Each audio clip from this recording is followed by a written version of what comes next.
지난 24년 동안 윤 회장 저택에 놓인 수십억 원짜리 스타인웨이 피아노는 단순한 장식품이자 상실의 아픔을 새긴 침묵의 저주였습니다. 운전기사 정하민은 규칙을 명확히 알고 있었습니다.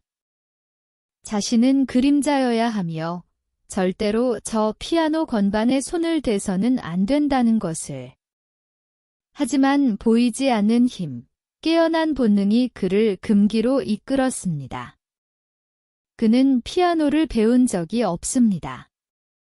하지만 그의 몸은 오직 하나의 곡을 기억하고 있었습니다.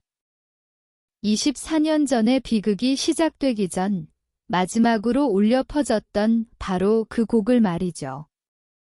그리고 마침내 금지된 선율이 다시 울려 퍼졌습니다. 윤 회장 가족이 두려워한 건 규칙 위반이 아니었습니다. 그들은 그 선율이 가져온 진실을 두려워했습니다. 그 곡은 오직 잃어버린 그들의 후계자만이 연주할 수 있었으니까요. 과연 본능은 모든 통제와 시간의 거짓말보다 강력할까요? 이것은 봉인된 기억에 관한 충격적인 이야기이자 운전기사와 고통 속에 얼어붙은 재벌가의 운명적인 충돌입니다. 끝까지 지켜봐 주십시오. 24년 동안 무엇이 묻혀 있었는지 쇼팽의 녹턴 20번 뒤에 숨겨진 전율 돋는 해답이 밝혀집니다. 핏줄의 힘과 인간의 믿기 힘든 본능에 대한 깊은 깨달음을 얻게 될 것입니다. 아무도 없었다. 거대한 저택은 마치 겨울잠에 빠진 거인처럼 숨소리조차 내지 않았다. 그 고요함 속에서 정하민의 발걸음만이 대리석 복도 위에서 메아리 쳤다. 그는 자신의 그림자조차 조심스러워하는 이 공간의 완벽한 이방인이었다. 이곳은 윤태준 회장의 저택, 재력과 권위가 돌과 나무와 공기 속에까지 스며있는 성체였다. 하민은 자신의 위치를 정확히 알았다. 그는 그림자처럼 움직여야 하는 운전기사였다. 감정 없이 목적만을 수행해야 하는 잘 훈련된 부속품이었다. 하지만 그날 그 고독하고 완벽하게 통제된 공간 속에서 그의 내부에서 억누를 수 없는 무언가가 터져나오기 시작했다. 마치 심해의 압력을 견디지 못하고 터져오르는 기포처럼 말이다. 그의 눈길이 거실 한가운데에 못 박혔다. 마치 검은 대리석 바다 한가운데 떠있는 거대한 섬처럼 스타인웨이, 그랜드 피아노가 거기 있었다. 그것은 단순한 악기가 아니었다. 이 집안의 권위, 그리고 무엇보다 은밀한 역사를 상징하는 기념비였다. 햇살이 두꺼운 커튼 틈새를 뚫고 들어와 검은 오칠 위에 섬세하게 내려앉았고 피아노 표면은 살아 숨쉬는 것처럼 느껴졌다. 고요함 속에서 피아노는 마치 고대 신전의 제단처럼 압도적인 침묵으로 하민을 응시하고 있었다. 그는 그 자리에 멈춰섰다. 5년 동안 운전대만을 잡아왔던 그의 삶의 궤적이 이 검은 피아노 앞에서 완전히 뒤틀리는 순간이었다. 무엇이 그를 멈추게 했을까? 단순한 호기심을 넘어선 설명할 수 없는 강력한 끌림이었다. 정신의 깊은 무의식에서부터 솟아오르는 뿌리 깊은 그리움이었다. 그는 피아노를 본 순간 마치 잃어버린 자신의 일부를 마주친 듯한 기시감을 느꼈다. 우리 내면에는 누구나 자신도 모르는 잃어버린 파편이 존재한다고 한다. 어쩌면 유년기의 기억, 혹은 한 번도 가져보지 못한 재능에 대한 갈망 같은 것, 하민에게 이 피아노는 그 모든 잃어버린 것들의 응축체였다. 그의 심장이 격렬하게 뛰기 시작했다. 이 공간의 고요함, 그 절대적인 침묵이 오히려 그의 내면의 소리를 증폭시켰다. 아무도 없잖아. 한 번만 해보면 안 될까? 이 속삭임은 악마의 유혹이 아니었다. 그것은 20년 이상 억눌려왔던 하민이라는 존재의 근원적인 부름이었다. 하민은 천천히 피아노 앞으로 걸어갔다. 발걸음마다 대리석 바닥이 낮게 울렸다.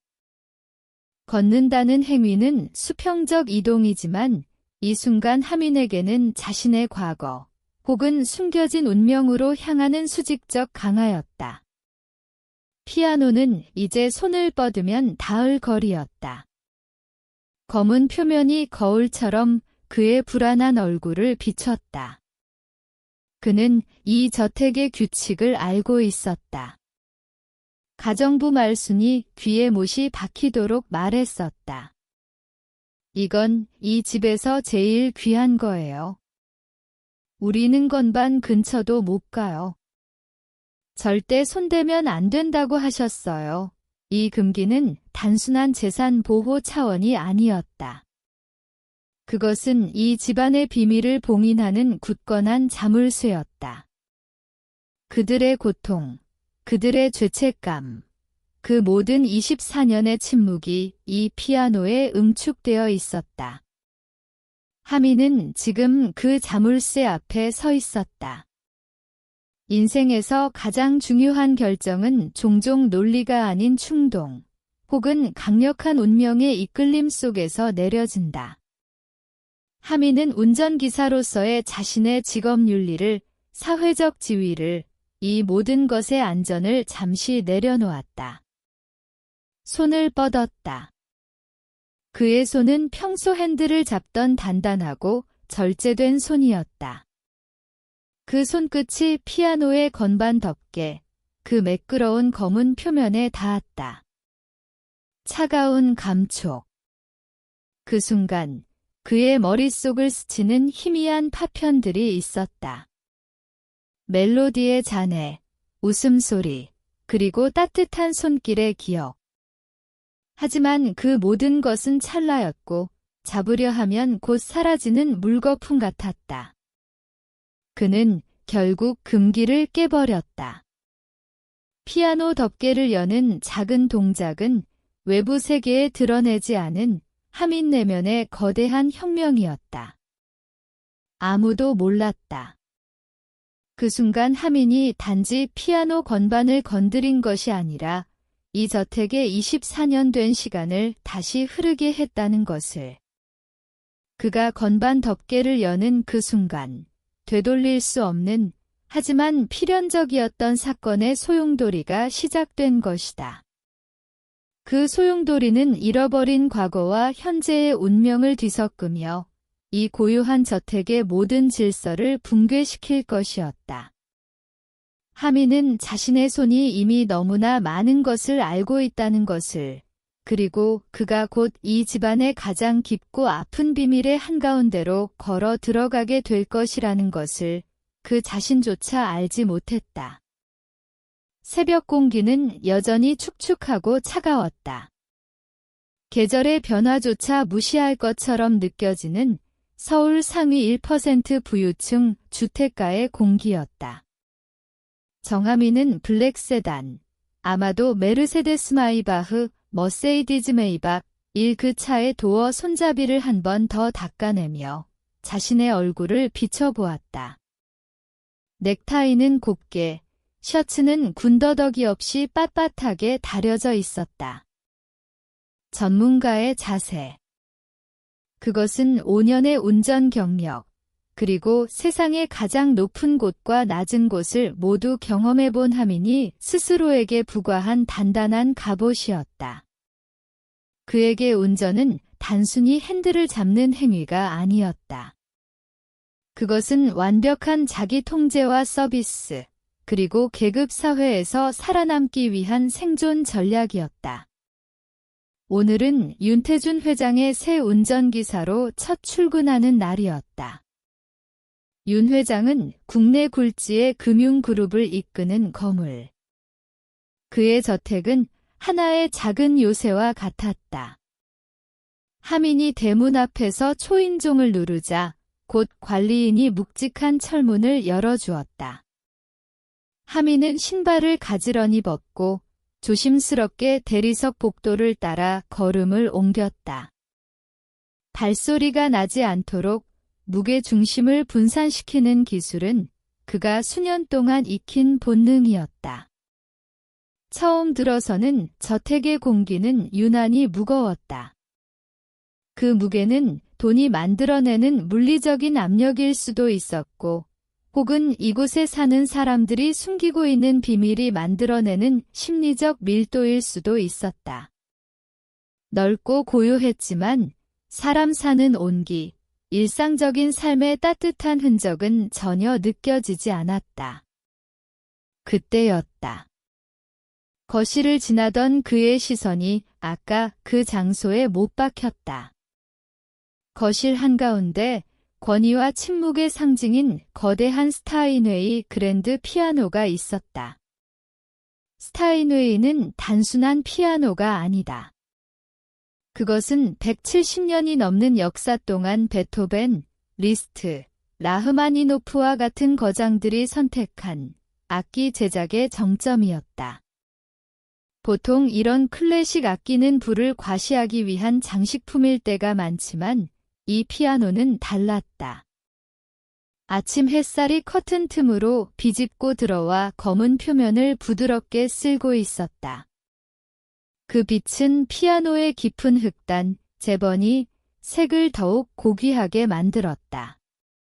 그 광경을 보는 순간 하민의 가슴이 알 수 없는 떨림으로 두근거리기 시작했다. 왜일까? 그저 수억 원을 호가하는 고급스러운 피아노일 뿐인데 그의 발걸음은 굳게 묶인 듯 떨어지지 않았다. 마치 그 피아노가 그에게만 들리는 주파수로 자신을 강렬하게 부르는 것 같았다. 어쩌면 그는 이 피아노 속에서 자신의 잃어버린 유년기, 텅 비어버린 3월 15일 이전의 시간을 느끼고 있었는지도 모른다. 하민은 그의 생일이 그가 보호소에 온 날인 3월 15일로 정해졌다는 것을 알고 있었다. 그의 기억은 6살 이후로만 존재했다. 그 이전의 삶은 마치 피아노 건반처럼 검고 흰 무의 공간이었다. 뒤에서 낯선 목소리가 들렸다. 처음 오셨죠? 하민이 돌아보니 청소 도구를 든 중년 여성이 서 있었다. 조말순이라고 자신을 소개한 가정부였다. 그녀는 이 저택의 일상과 비밀을 가장 가까이에서 지켜본 증인이었을 것이다. 아, 예, 오늘부터 운전 맡게 됐습니다. 하민은 절도 있게 대답했다. 말수는 눈웃음을 지으며 피아노 쪽을 힐끔 바라보았다. 다들 그래요. 저 피아노 처음 보면 멍하니 서 있죠. 예쁘긴 하죠. 왜 그녀의 목소리에는 그 피아노에 대한 경외심과 동시에 그 주변에 깔린 묘한 금기의 분위기가 섞여 있었다.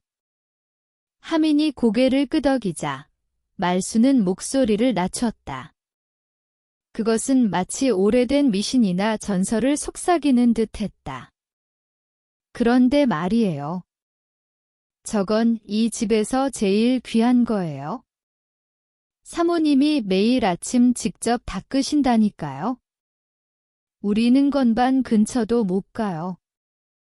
절대 손대면 안 된다고 하셨어요. 그 말을 듣는 순간 하민은 알 수 없는 차가운 서늘함을 느꼈다. 단순히 비싼 물건이라서 생기는 감각이 아니었다. 그것은 어떤 죄책감이나 깊은 상실에 대한 헌사 같았다. 피아노를 매일 닦는다는 행위는 단순한 청결 유지가 아니었다.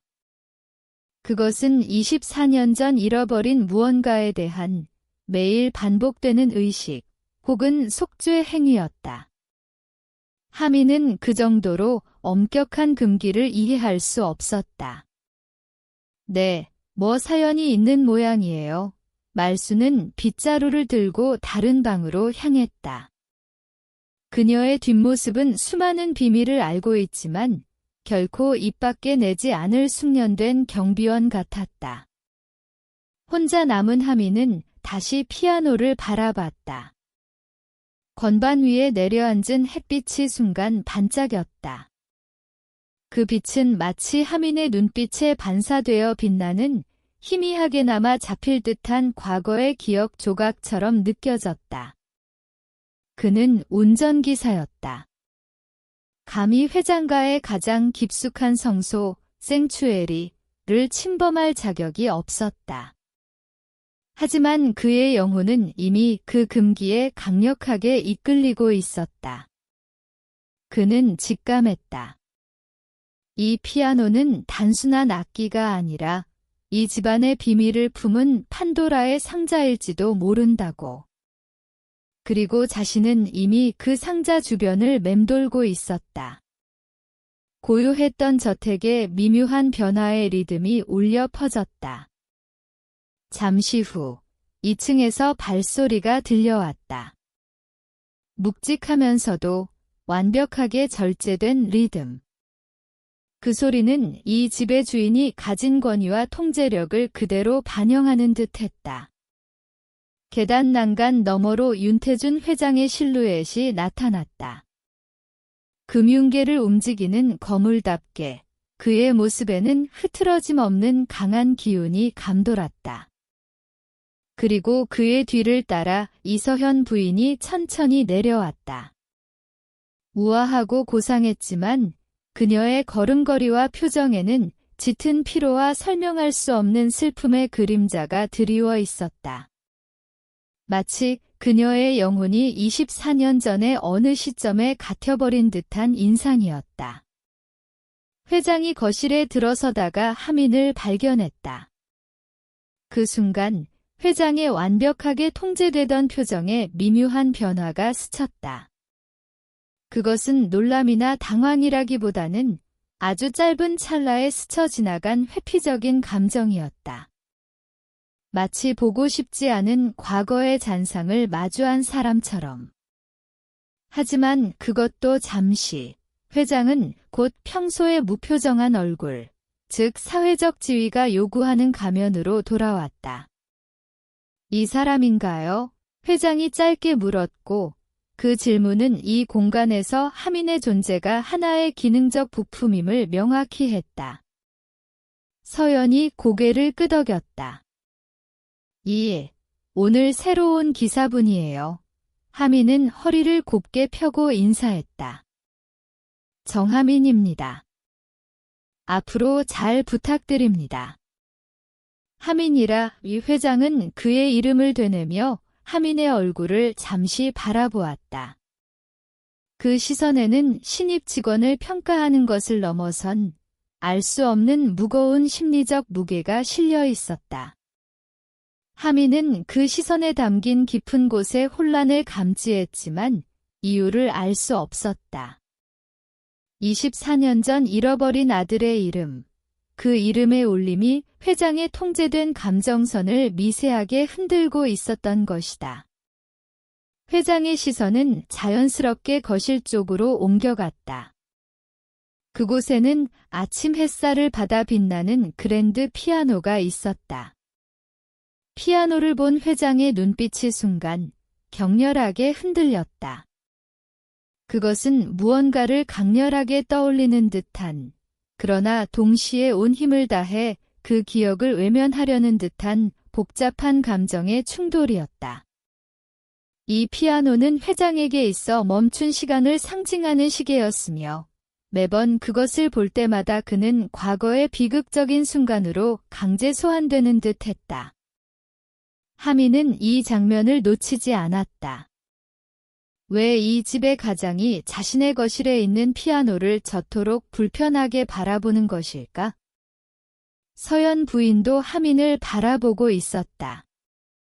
그녀의 눈동자에도 설명할 수 없는 그리움과 체념이 어렸는데 그 감정은 하민이 처음 이 집을 들어설 때 느꼈던 사람 사는 온기가 없는 차가운 공기와 완벽하게 일치했다. 이 부부는 돈과 명예를 가졌지만 가장 중요한 삶의 근원적인 따뜻함을 상실한 채 거대한 저택이라는 금빛 감옥에 갇혀 사는 것처럼 보였다. 도로는 확인했나? 회장이 갑작스럽게 화제를 바꿨다. 목소리는 단호했지만 하미는 그 안에 숨겨진 미세한 떨림을 포착했다. 그것은 피아노가 촉발시킨 내면의 혼란을 애써 감추려는 필사적인 시도였다. 예, 회장님. 출근길 교통은 원활합니다. 하미는 냉철하게 대답하며 다시 운전기사라는 자신의 역할로 돌아왔다. 좋아. 그럼 출발하지. 회장은 먼저 현관으로 향했고 하미는 그 뒤를 따랐다. 차문을 열자 서연이 현관을 나와 남편을 배웅했다. 오늘은 늦지 마세요. 그녀의 목소리는 부드러웠지만 어딘가 힘이 없었다. 하미는 조수석 쪽 사이드 미러에 비친 그녀의 얼굴을 보았다. 그 눈빛엔 설명할 수 없는 깊은 상실과 그리움이 가득했다. 이것은 남편을 향한 단순한 염려가 아니었다. 그것은 24년 전의 그날로 돌아가고 싶은 시간을 되돌릴 수 없는 한 여인의 절규와 가까웠다. 운전석에 앉은 하미는 백미러를 조정하며 회장의 표정을 살폈다. 윤태준 회장은 뒷좌석에 앉아 태블릿을 보고 있었다. 아침 일찍부터 업무에 집중하는 모습은 인상적이었지만 하미는 그의 눈빛이 때때로 태블릿 화면이 아닌 저택의 거실 쪽을 향하는 것을 포착했다. 그 집착과 회피의 반복. 인간 심리의 역설이었다. 회장은 그 피아노를 증오하고 있었지만 동시에 그것으로부터 시선을 뗄 수 없었다. 왜냐하면 그 피아노만이 잃어버린 별표 아들 유남인 별표의 마지막 흔적이었기 때문이다. 강남 본사로 가지 회장의 목소리는 낮고 차분했지만 하미는 그 목소리 아래 감춰진 감정의 파동을 놓치지 않았다. 하미는 조용히 시동을 걸었다. 부드럽게 차가 움직이기 시작했다. 도로는 아직 한산했고 아침 햇살이 차창을 통해 들어왔다. 신호등에 멈췄을 때 회장이 불쑥 물었다. 운전 경력이 얼마나 되나? 5년이라는 대답, 그리고 중소기업 임원을 모셨다는 과거 경력. 회장은 더 묻지 않았다. 하민의 이력은 깨끗하고 평범했다. 하지만 이 평범함이야말로 회장에게는 가장 불안한 요소였을 것이다. 자신의 잃어버린 아들과 같은 이름을 가진 이 청년이 정말 단순한 우연일까? 하민은 조용히 운전에만 집중했다. 라디오에서 클래식 음악이 흘러나왔다. 피아노 선율이었다. 순간 하민의 손가락이 핸들 위에서 일정한 리듬을 탔다. 자신도 모르게 나온 행동이었다. 그는 이 행동을 알아차리고는 순간 당황했다. 왜 하필 피아노 선율에 반응했을까? 마치 그의 몸이 24년 전에 잃어버린 주나민의 습관을 기억하는 것처럼. 회사에 도착하자 회장이 내렸다. 오후 3시에 데리러 와. 그 전에 집에 들러서 내 서류 가방 좀 가져와. 서재 책상 위에 있을 거야. 하민에게 다시 저택으로 돌아가라는 명령. 그리고 필연적으로 그 피아노를 다시 지나쳐야 하는 운명이 주어졌다. 하민은 고개를 숙였고 회장은 곧장 건물 안으로 들어갔다. 다시 저택으로 돌아가는 길. 하민은 조금 긴장했다. 이유 없이 가슴이 이상하게 뛰었다. 그것은 임무 수행의 긴장이 아니었다.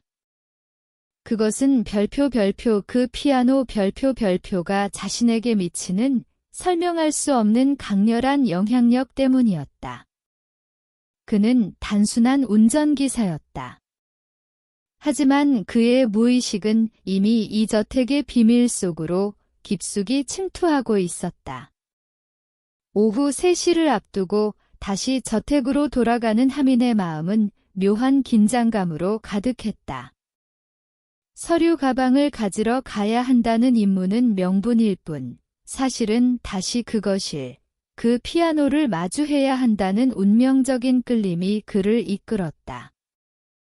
현관문을 열고 들어서니 집안은 오전보다 더욱 깊은 정적에 잠겨 있었다. 가정부 말순이 청소기를 돌리는 소리만 멀리 2층에서 희미하게 들려왔다. 하민은 조심스럽게 서재로 향했다. 거실을 지나야 했다. 그런데 거실에 누군가 있었다. 이서현 부인이 피아노 앞에 서 있었다. 그녀는 하얀 천으로 피아노의 검은 표면을 덮고 있었다. 그 동작은 놀랍도록 정성스러웠다. 마치 소중한 보물을 다루듯이 혹은 아주 연약한 존재를 조심스럽게 안아주듯이 그 모습에서 하민은 단순한 주인의 태도를 넘어선 깊은 애착과 슬픔을 읽었다.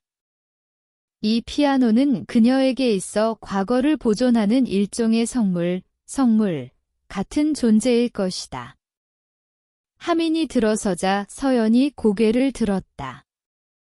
아, 기사님 무슨 일이세요? 그녀의 목소리는 부드러웠지만 눈빛은 여전히 멀리 무언가를 응시하는 듯한 쓸쓸함이 배어 있었다. 회장님 서류 가방을 가지러 왔습니다. 그러세요. 서재는 저쪽이에요. 서연이 손짓으로 방향을 알려주었다. 그 짧은 대화 속에서 하민은 그녀의 침묵 뒤에 숨겨진 고독의 무게를 느꼈다. 서재는 벽 한쪽을 가득 채운 책장으로 압도적이었다. 책으로 가득 찬 공간은 지성의 무게를 보여주었지만 그 책들 사이에도 사람 사는 따뜻함보다는 완벽한 질서와 규율만이 느껴졌다. 책상 위에는 검은색 서류 가방이 놓여 있었다. 하민이 가방을 들려는 순간 책상 모서리의 액자가 눈에 들어왔다. 가족 사진이었다.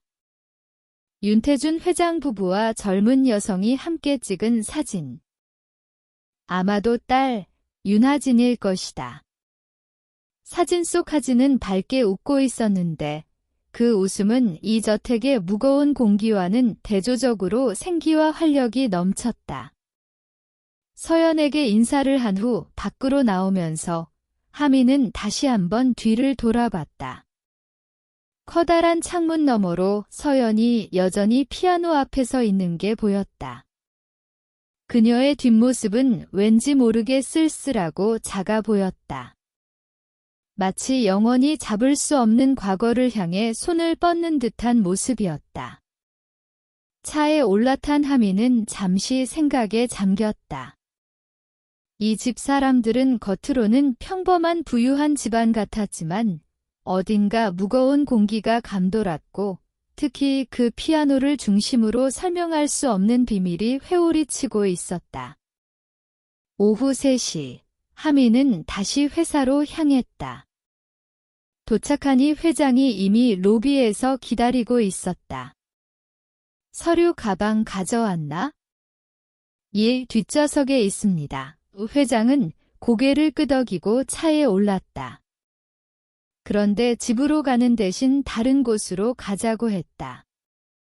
성북동 화방으로 가. 딸아이가 거기 있을 거야. 알겠습니다. 하민은 새로운 임무에 집중했다. 화방에 도착하니 사진에서 본 회장의 딸, 윤하진이 밖에서 기다리고 있었다. 그녀는 미술 도구를 한 알음 들고 있었는데 그 모습에서 느껴지는 자유분방함은 부모님의 엄격한 분위기와는 확연히 달랐다. 아빠, 일찍 오셨네요. 전시 준비는 잘 되고 있나? 부녀는 짧은 대화를 나누었다. 딸 앞에서는 회장의 표정이 평소의 엄격한 모습과는 달리 한결 부드러워 보였다. 하진이 차에 오르면서 하민과 눈이 마주쳤다. 안녕하세요. 새로 오신 기사님이시죠? 전 윤나진이에요. 정하민입니다. 잘 부탁드립니다. 하진은 밝게 웃었다. 그 미소가 왠지 모르게 하민에게 친근하게 느껴졌다. 집으로 가는 동안 부녀는 전시회 얘기를 나눴다. 하진이 다음 달에 개인전을 연다고 했다. 회장은 딸의 얘기를 조용히 들어주고 있었다. 하진이 먼저 내린 후 그녀가 하민에게 말했다. 기사님, 내일부터 제 일정도 도와주셔야 할 것 같아요. 아빠가 그러시래요. 하민은 알겠다고 답했다. 내일부터는 더 바빠질 것 같았다. 그의 새로운 임무는 하진의 전시회 준비를 위해 화방과 학원을 오가는 일이었다. 다음 날 아침, 하민은 하진을 데리러 저택에 갔다.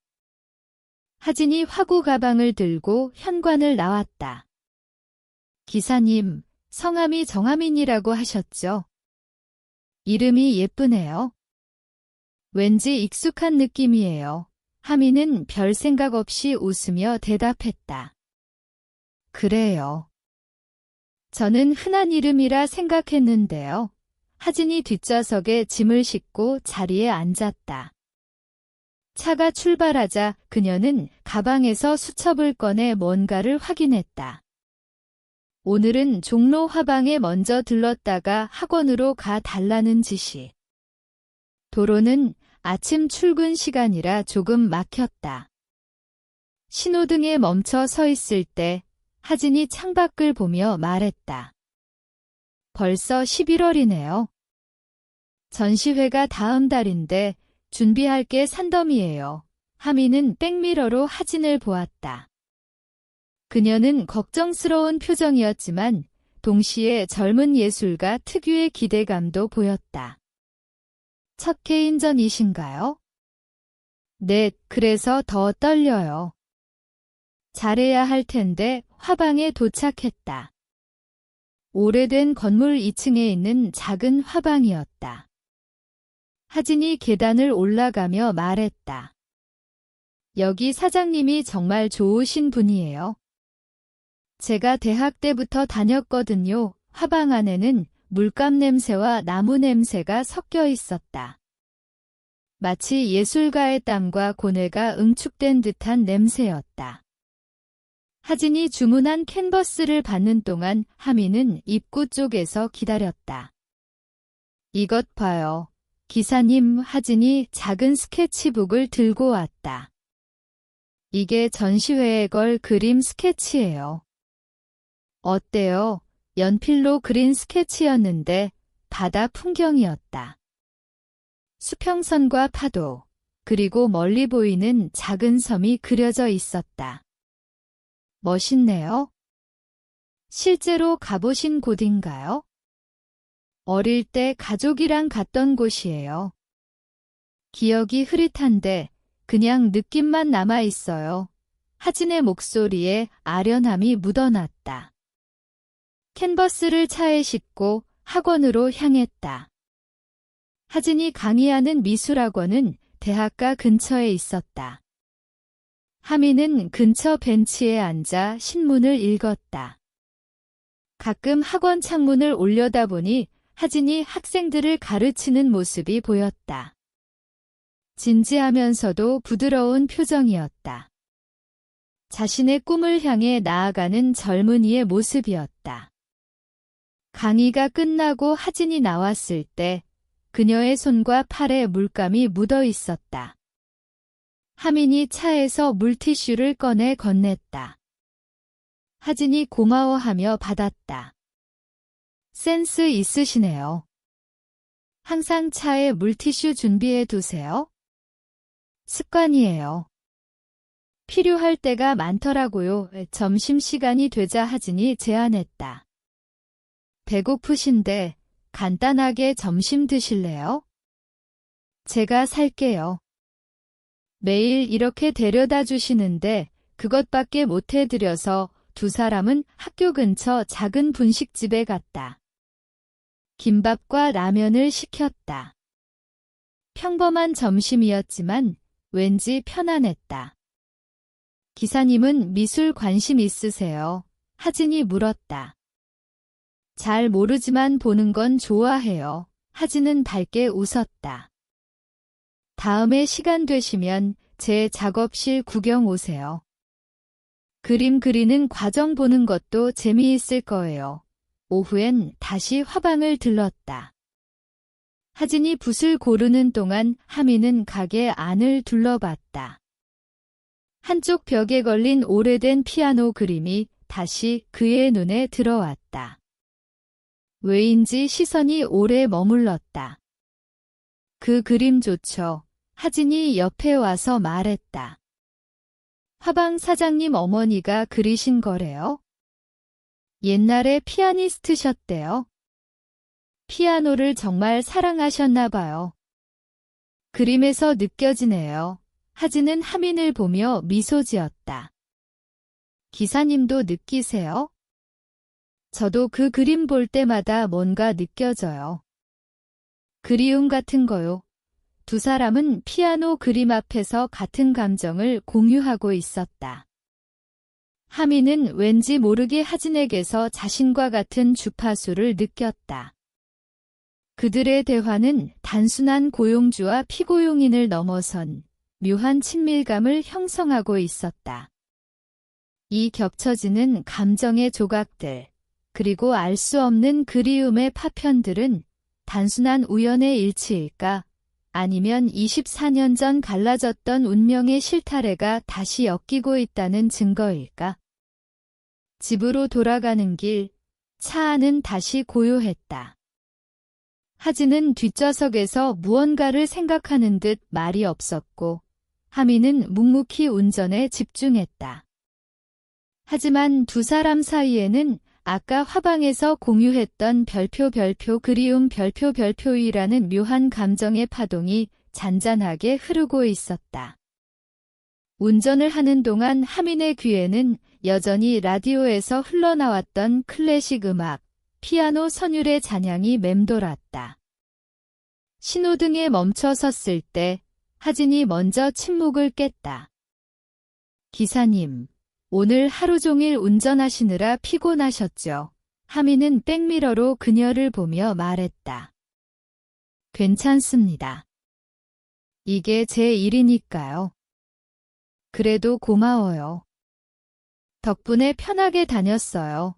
하진의 말은 상투적인 인사치레가 아니라 진심처럼 들렸다. 신호등에 멈춰 섰을 때 라디오에서 잔잔한 음악이 흘러나왔다. 별표 쇼팽의 녹턴, 은악턴, 별표이었다. 하진이 볼륨을 높였다. 이 곡 아세요? 쇼팽의 녹턴이에요. 잘 모르겠지만 좋네요. 하미는 고개를 끄덕였다. 저희 엄마가 옛날에 자주 치셨대요. 물론 제가 기억하는 건 아니고 아빠가 가끔 얘기해 주세요. 하진의 목소리에는 어딘가 모를 아련함이 묻어났다. 하미는 그 말에 순간적으로 강한 호기심을 느꼈지만 말을 아꼈다. 별표 어머니가 피아노를 치셨다. 별표는 사실.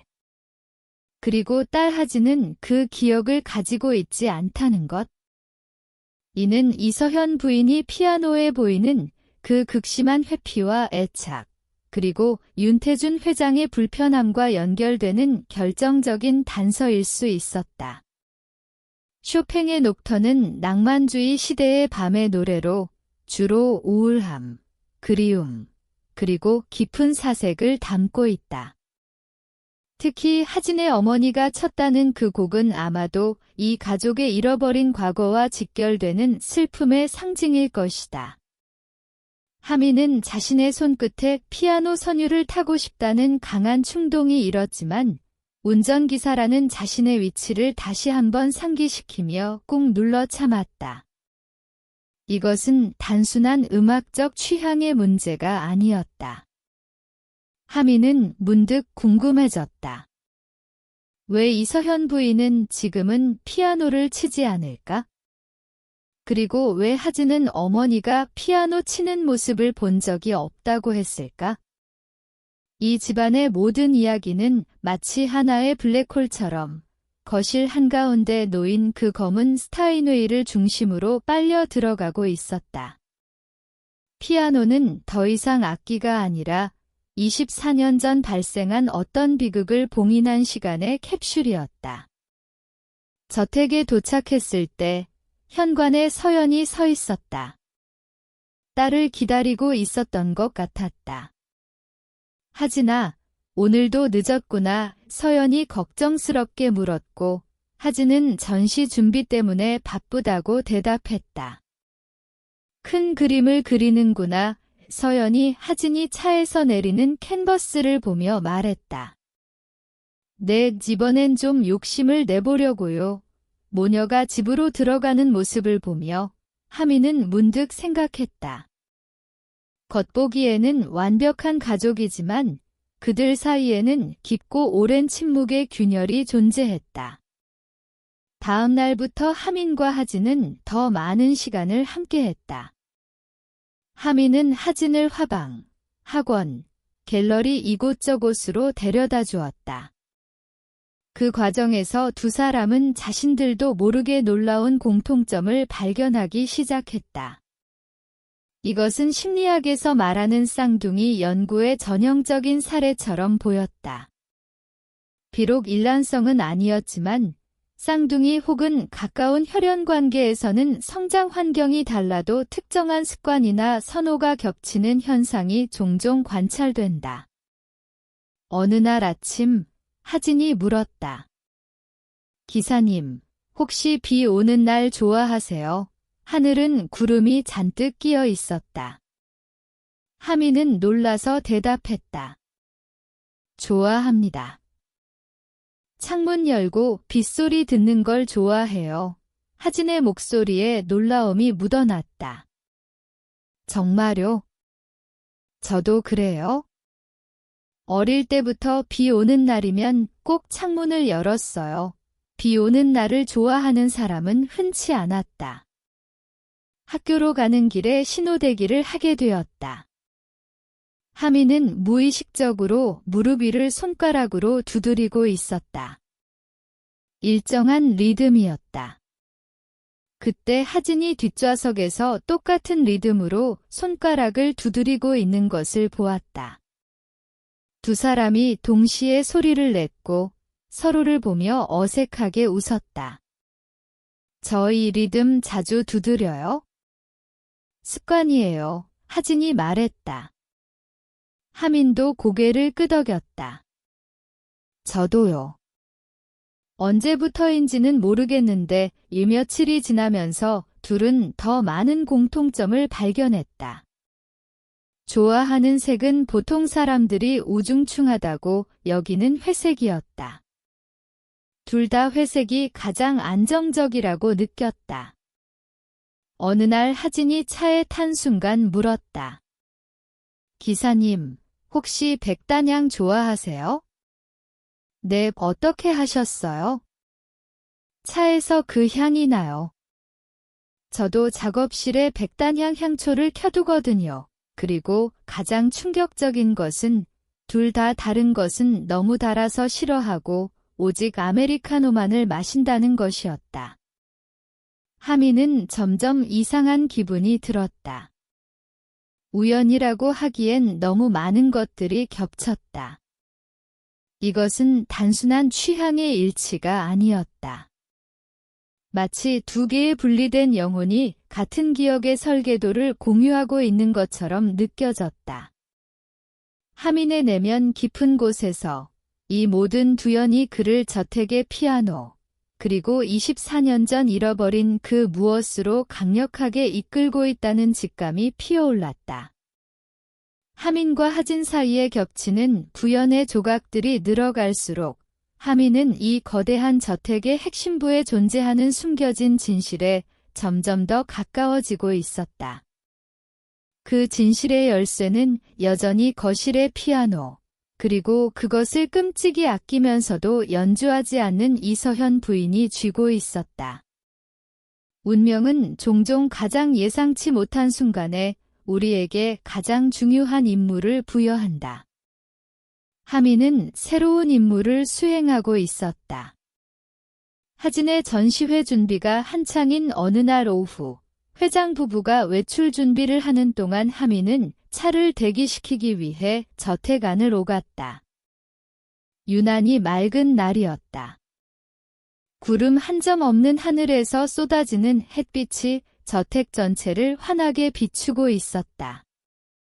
마치 24년 동안 갇혀있던 모든 어둠을 일시에 몰아내려는 듯한 강렬한 빛이었다. 회장이 전화통화를 길게 하는 바람에 출발이 늦어졌다. 하미는 현관에서 기다리다가 습관처럼 혹은 무의식의 지시처럼 거실 쪽으로 걸어갔다. 그냥 시간을 때우려고 한 행동이었는데 거실을 지나던 그는 무심코 피아노 앞에서 걸음을 멈췄다. 오후의 햇빛이 거실을 환하게 비추고 있었다. 피아노의 광택나는 표면의 빛이 부드럽게 반사되고 있었다.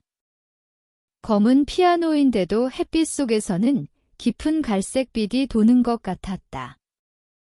하미는 자신도 모르게 피아노 가까이 다가갔다. 손을 뻗으면 닿을 거리였다. 건반 덮개는 굳게 닫혀 있었고 그 위엔 아무것도 올려져 있지 않았다. 이 피아노는 장식품이 아니라 오직 연주만을 위해 존재하는 듯 했다.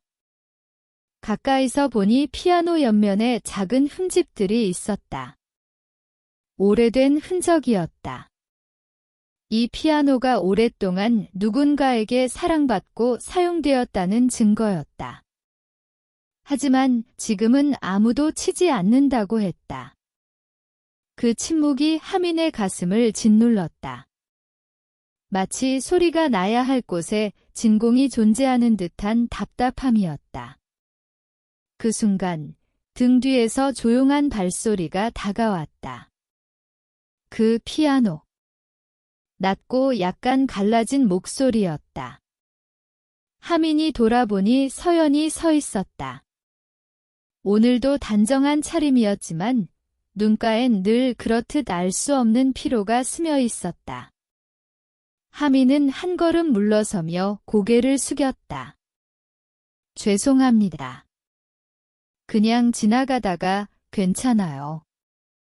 서연은 피아노를 바라보며 천천히 다가왔다. 그녀는 손을 뻗어 피아노 표면을 가볍게 쓸었다. 마치 오래된 친구를 어루만지듯이. 다들 그래요. 처음 오면 저걸 오래 보더군요. 하미는 조심스럽게 물었다. 정말 아름다운 피아노네요. 그런데 왜 아무도 치지 않나요? 서연의 손이 멈췄다. 잠시 동안 무겁고 깊은 침묵이 거실을 채웠다. 창밖에서 새소리가 들려왔지만 그 소리조차 이 침묵을 깨뜨리지 못했다. 다시는 울리지 않기로 했어요. 그녀의 목소리는 담담했지만 그 안에는 24년 동안 응어리진 깊은 무언가가 담겨 있었다.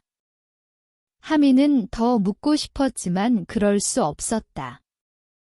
부인의 표정이 너무 쓸쓸해 보였기 때문이다. 인생 철학적으로 볼 때 이 피아노를 침묵시키는 행위는 과거의 고통스러운 순간에서 벗어나지 않고 그 고통을 영원히 현재 속에 붙잡아 두려는 자기 처벌의 의식 같았다. 제가 매일 닦아요. 하루라도 안 닦으면 먼지가 쌓일까 봐요. 서연은 희미하게 웃었다. 그 미소는 오히려 더 슬퍼 보였다. 피아노를 닦는 행위는 단순한 청소가 아니라 잃어버린 아들 유나민의 존재와 그에 대한 죄책감을 매일 확인하는 지독한 자기 위로이자 속죄였다. 그때 2층에서 회장의 목소리가 들렸다. 여보, 준비됐소. 서연이 고개를 들었다. 네, 지금 가요. 그녀는 하민을 보며 말했다. 남편은 이 피아노를 보는 걸 싫어해요. 그래서 늘 빨리 지나가죠. 하민은 그제야 회장이 거실을 지날 때마다 피아노를 의도적으로 안 보려고 시선을 피하던 것을 깨달았다. 회장은 아내와는 반대로 과거의 비극을 철저히 회피함으로써 생존하려는 사람이었다. 회장이 계단을 내려왔다. 거실에 들어서다가 하민과 서연이 피아노 앞에 서 있는 걸 보고 순간 표정이 굳었다. 뭐 하고 있어? 목소리가 평소보다 날카로웠다.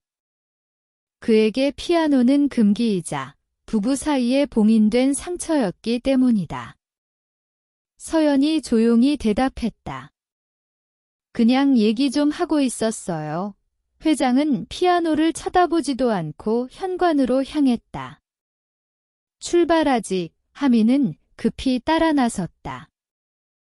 차에 시동을 걸며 백미러로 회장 부부를 보았다. 두 사람 다 창밖을 보고 있었다. 차 안의 공기는 침묵과 억압으로 가득했다.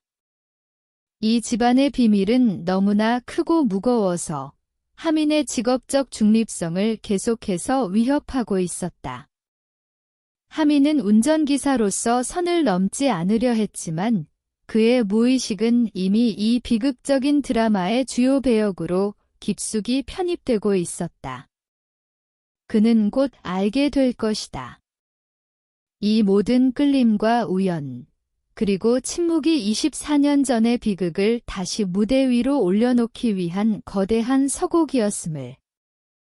운명은 하민에게 피아노를 쳐야 할 완벽한 알리바이를 제공했다.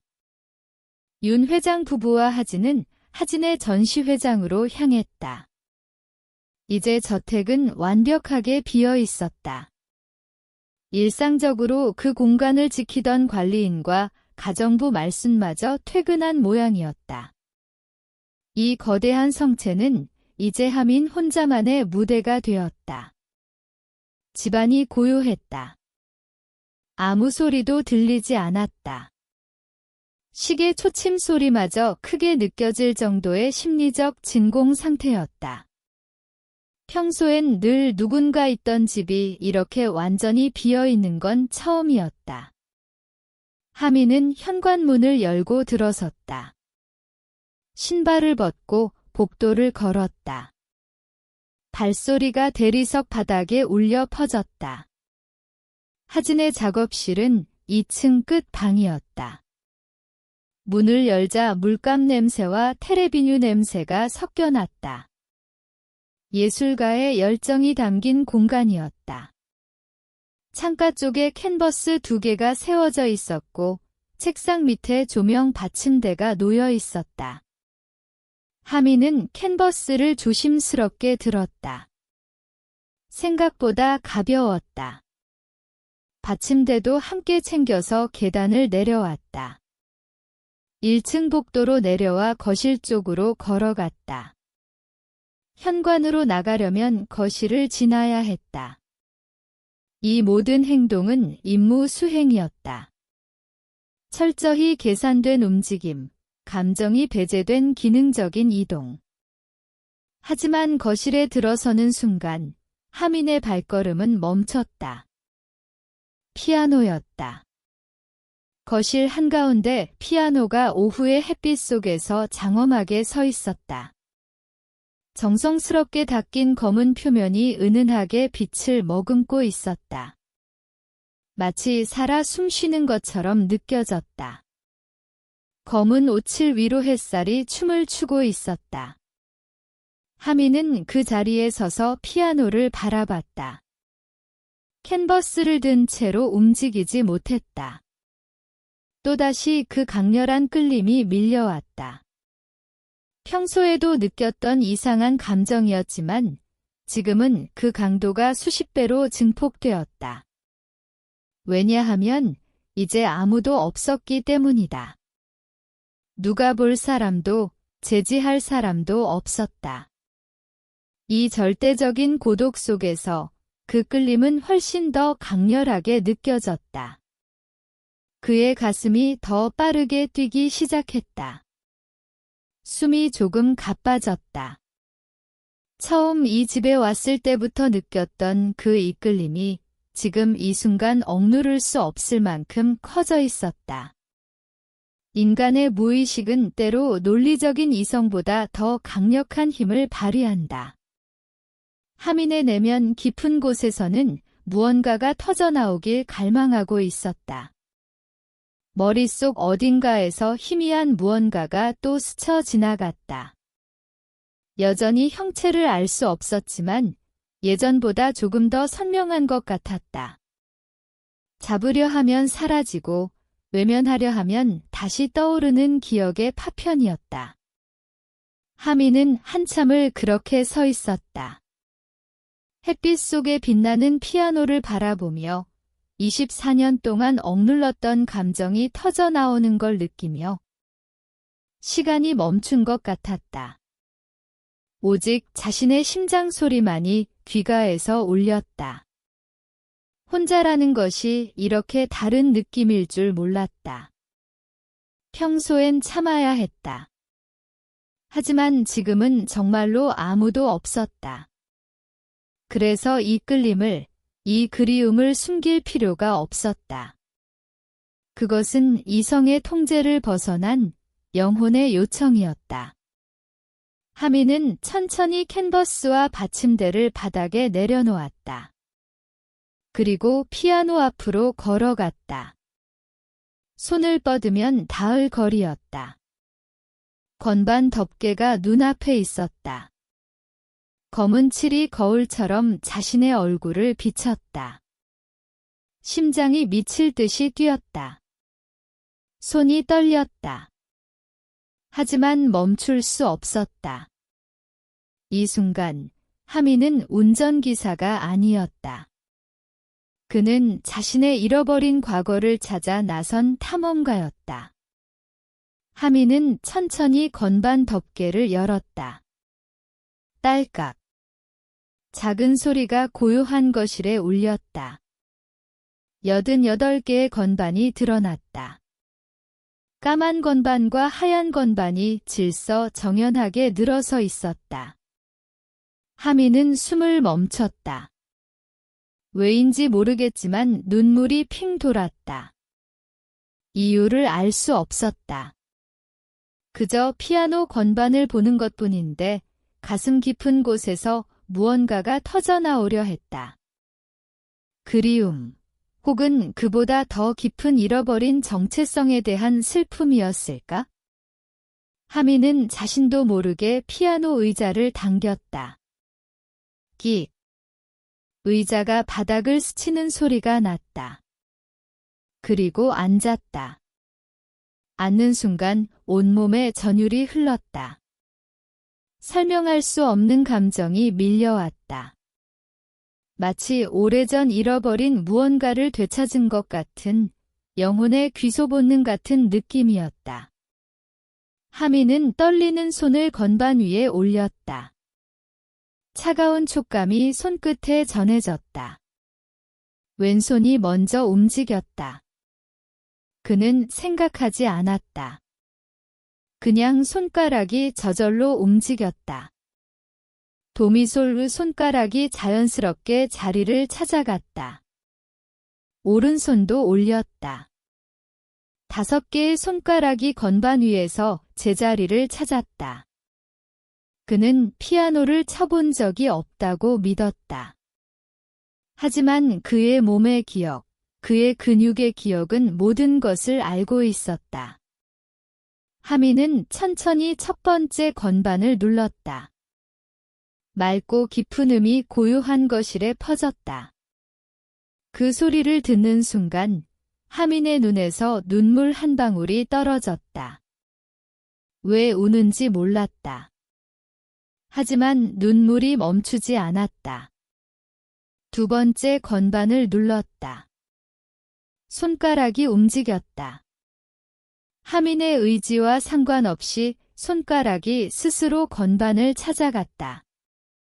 단순한 음이 이어졌지만 이상했다. 처음 치는 건데 틀리지 않았다. 손가락이 정확히 알고 있었다. 어느 건반을 눌러야 하는지, 얼마나 세게 눌러야 하는지를. 하민은 눈을 감았다. 그리고 손이 이끄는 대로 따라갔다. 선율이 흘러나오기 시작했다. 처음엔 단순했던 멜로디가 점점 복잡해졌다. 왼손이 저음을 바치고 오른손이 선율을 그려냈다. 아름다운 곡이었다. 하민은 이 곡을 모르는 것 같았다. 머리로는 기억나지 않았어요. 하지만 손은 알고 있었다. 손가락이 건반 위를 춤추듯 움직였다.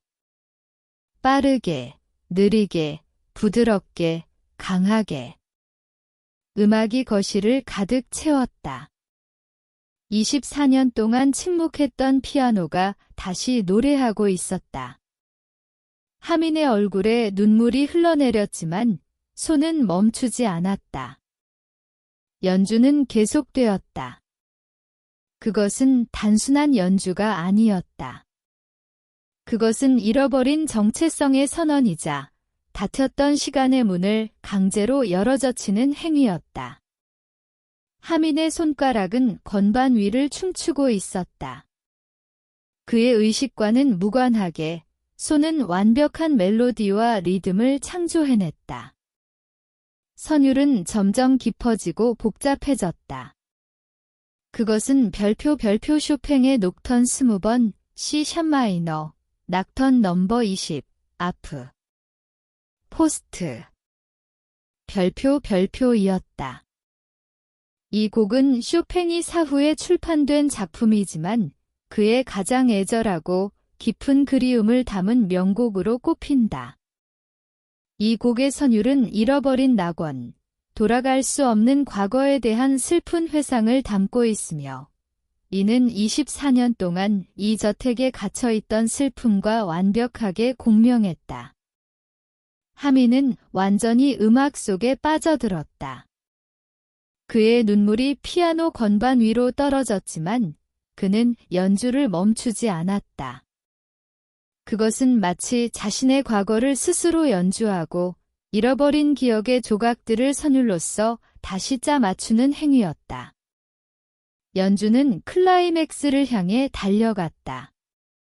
억눌렸던 모든 감정, 24년 동안의 침묵, 알 수 없는 그리움이 이 선율을 통해 폭발했다. 그때였다. 철컥. 현관문이 열리는 소리가 들렸다. 하민은 듣지 못했다. 음악에 완전히 빠져 있었기 때문이다. 아, 정말 깜빡할 뻔했네. USB가 책상 위에 있을 거예요. 내가 가져올게. 하진의 목소리였다. 이런, 내가 가지러 가면 되지. 윤태준 회장의 목소리가 뒤따랐다. 가족이 전시회 준비 중 잊은 물건을 가지러 잠시 저택으로 돌아온 것이었다. 세 사람이 현관으로 들어섰다. 그 순간 복도를 타고 흘러나오는 피아노 소리가 그들을 덮쳤다. 세 사람 모두 그 자리에 멈춰 섰다. 서연의 얼굴이 순식간에 하얗게 질렸다. 그녀의 손에 들고 있던 핸드백이 바닥에 떨어졌다. 탁! 회장의 손은 신발을 벗으려던 동작 그대로 공중에서 멈췄다. 그의 얼굴에서 모든 혈기가 사라졌다. 피아노 소리. 이 집에서, 이 시간에, 누가? 하진이 고개를 갸웃하며 거실 쪽으로 걸어갔다. 엄마, 누가 피아노 치고 있어요. 서연은 대답하지 못했다. 그녀는 그저 그 자리에 얼어붙어 있을 뿐이었다. 입술이 파르르 떨렸다. 그녀의 표정은 공포와 경악, 그리고 감히 믿을 수 없는 희망이 뒤섞인 복합적인 감정이었다. 24년 동안 봉인했던 금지된 소리였기 때문이다. 회장이 먼저 움직였다. 천천히, 마치 꿈을 꾸는 사람처럼 거실로 향했다. 그의 걸음걸이에는 평소의 권위 대신 극한의 불안정함이 느껴졌다. 하진이 거실 입구에 섰다. 그리고 보았다. 피아노 앞에 앉은 하민을. 눈을 감은 채 피아노를 치고 있는 그의 모습을. 하진은 그 자리에 못 박힌 듯 서 있었다. 그 선율이 너무나도 귀에 익었다. 이 곡, 녹턴 같은데 하진이 중얼거렸다. 그녀의 꿈속에서 늘 들리던 바로 그 멜로디였다. 회장과 서연이 거실로 들어섰다. 두 사람은 피아노 앞에 앉은 하민을 보았다. 서연의 입에서 작은 신음이 새어나왔다. 그녀의 눈에서 눈물이 흘러내리기 시작했다. 회장은 한 발짝도 움직이지 못했다. 그의 손이 미세하게 떨리고 있었다. 거실에는 오직 피아노 소리만이 압도적으로 흐르고 있었다. 하민은 여전히 눈을 감은 채 연주하고 있었다. 마지막 음이 거실에 길게 울려 퍼졌다. 하민의 손가락이 건반에서 천천히 떨어졌다. 그제야 정신이 돌아왔다. 주변의 고요함이 그를 덮쳤을 때 자신이 무슨 일을 저질렀는지 깨달았다. 하민은 눈을 떴다. 그리고 천천히 고개를 돌렸다. 현관 쪽에서 세 사람이 서 있었다. 하민의 심장이 얼어붙었다. 회장 부부와 하진이 거기서 있었다. 셋 다 움직이지 않고 자신을 바라보고 있었다. 그들의 눈빛은 분노, 충격, 그리고 믿을 수 없는 혼란으로 가득 차 있었다. 하민은 급히 자리에서 일어섰다. 의자가 뒤로 밀리며 삐걱 소리를 냈다. 그는 허리를 깊이 숙였다. 죄송합니다. 제가 정말 죄송합니다. 절대 그럴 의도가 아니었습니다. 저도 모르게 그의 목소리가 심하게 떨렸다. 회장이 한 걸음 앞으로 나왔다. 그의 얼굴은 창백했고 분노가 아닌 극한의 감정적 충격으로 굳어 있었다. 자네가 회장의 목소리가 낮게 깔렸지만 그 속에는 억눌린 분노가 실려 있었다. 자네가 감히 듣지 못했나? 그 피아노는 절대 건드리지 말라고 했을 거야. 죄송합니다. 회장님. 변명의 여지가 없습니다. 하민이 더 깊이 고개를 숙였다. 회장이 말을 이으려 했지만 문득 멈췄다. 그의 시선이 피아노로 향했다. 건반이 열려 있었다. 방금까지 하민의 손길이 닿았던 그 건반. 회장의 얼굴에서 분노가 사라졌다. 대신 당혹감과 두려움, 그리고 이해할 수 없는 슬픔이 스쳐 지나갔다. 그 곡은 회장이 떨리는 목소리로 물었다. 자네가 방금 친 그 곡은 뭔가? 하민은 고개를 들었다. 저도 모르겠습니다. 그냥 손이 저절로 쇼팽의 녹턴. 회장이 중얼거렸다. 그의 눈빛이 흔들렸다. 녹턴 20번. 서연은 이미 거실 벽에 기댄 채였다. 그녀의 다리에 힘이 풀린 것 같았다. 어떻게? 어떻게 그 곡을 그녀의 입에서 가느다란 목소리가 새어나왔다. 그녀의 눈에서 눈물이 주르륵 흘러내렸다. 그 곡은 24년 전 잃어버린 아들 유나민이 가족에게 마지막으로 연주했던 곡이었다. 하민의 연주는 단순한 규칙 위반이 아니었다. 그것은 시간의 봉인을 깨고 24년 전의 비극적인 순간을 강제로 현재로 소환하는 행위였다. 서연은 손으로 입을 막고 흐느끼기 시작했다. 미안해요. 저는 그녀는 거실을 빠져나갔다. 비틀거리며 계단을 올라가는 발소리가 들렸고 이내 방문이 닫히는 소리가 쾅 하고 거실에 울려 퍼졌다. 거실에는 다시 침묵이 흘렀지만 이전과는 비교할 수 없는 폭풍전야의 침묵이었다. 회장은 아내가 올라간 계단 쪽을 힘없이 바라보았다. 그의 손이 미세하게 떨리고 있었다. 거실에는 하민과 회장, 그리고 충격에 휩싸인 하진만이 남아 있었다. 회장은 아내가 사라진 계단 쪽을 바라보며 움직이지 못했다. 그의 표정은 더 이상 분노가 아닌 깊은 혼란과 두려움으로 일그러져 있었다. 그에게 하민의 연주는 단순한 규칙 위반이 아니었다. 그것은 과거의 망령이 현재로 돌아와 그를 심판하는 듯한 충격적인 사건이었다. 하민은 숨도 제대로 쉴 수 없었다. 자신이 초래한 엄청난 파국 앞에서 몸둘 바를 몰랐다. 회장님, 정말 죄송합니다. 제가 자네 회장이 하민을 보았다. 그 눈빛에는 분노도 비난도 없었다. 대신 알 수 없는 혼란만이 가득했다.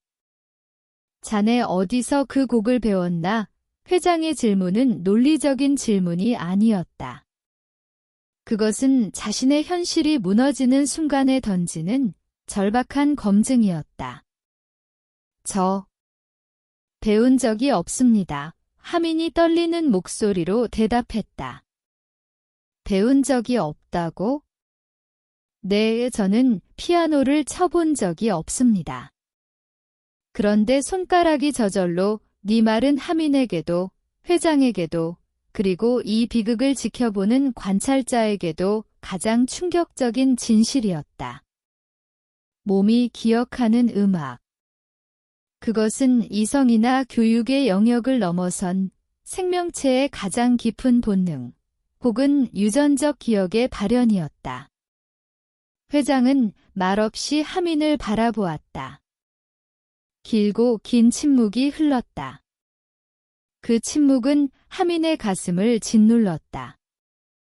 회장은 어쩌면 24년 전의 그날을 떠올리고 있었을 것이다. 5살짜리 아들이 서툰 손가락으로 피아노를 치며 미소 짓던 모습. 그리고 지금 전혀 다른 성인 남자의 몸에서 터져나온 완벽하게 복제된 선율. 나가게 회장이 낮게 말했다. 오늘은 그만 들어가게. 내일 얘기하지. 하민은 고개를 숙였다. 죄송합니다. 그는 피아노 건반 덮개를 조심스럽게 닫았다. 마치 자신이 다시는 이 금기를 건드리지 않겠다고 맹세하듯이. 그리고 거실을 나섰다. 회장은 계단 쪽을 바라봤다. 아내가 올라간 방향이었다. 아무래도 전시회 준비는 못 갈 것 같구나. 그의 목소리가 힘없이 나왔다. 하진은 아버지를 보았다. 아버지의 얼굴은 하진이 태어나서 한 번도 본 적 없는 완벽한 패배감이었습니다. 네, 아빠 괜찮아요. 하진은 조용히 대답했다. 기사님이랑 다녀올게요. 회장은 고개를 끄덕였고 천천히 계단을 올라갔다. 하진은 잠시 그 자리에서 서 있었다. 텅 빈 거실을 바라봤다. 피아노가 조용히 그 자리에 있었다. 그녀는 숨을 깊이 들이마시고 현관으로 향했다. 밖에서 차 시동 소리가 들렸다. 하진이 문을 열고 나가자 하민이 차에서 내려 문을 열어주었다. 죄송합니다. 하민이 다시 한번 고개를 숙였다. 하진은 아무 말 없이 뒷좌석에 올랐다. 차가 출발했다. 한동안 아무도 말하지 않았다. 라디오도 켜지 않았다. 그저 엔진 소리만 조용히 울렸죠. 하민은 핸들을 잡은 손에 힘을 줬다. 손이 아직도 떨리고 있었다. 방금 무슨 일이 벌어진 걸까? 왜 사모님은 울었을까? 왜 자신의 손은 그 곡을 알고 있었을까? 이유를 알 수 없는 슬픔과 고통이 밀려왔다. 신호등에 차가 멈췄다. 하민은 백미러로 하진을 봤다. 그녀도 창밖을 보고 있었다. 침묵이 이어졌다. 전시장까지는 30분 정도 남았다. 차 안은 여전히 조용했다. 하민은 운전에만 집중하려 했지만 자꾸 생각이 흐트러졌다. 손끝에 남아있는 건반의 감촉이 떠나지 않았다. 신호등이 빨간불로 바뀌었다. 차가 멈췄다.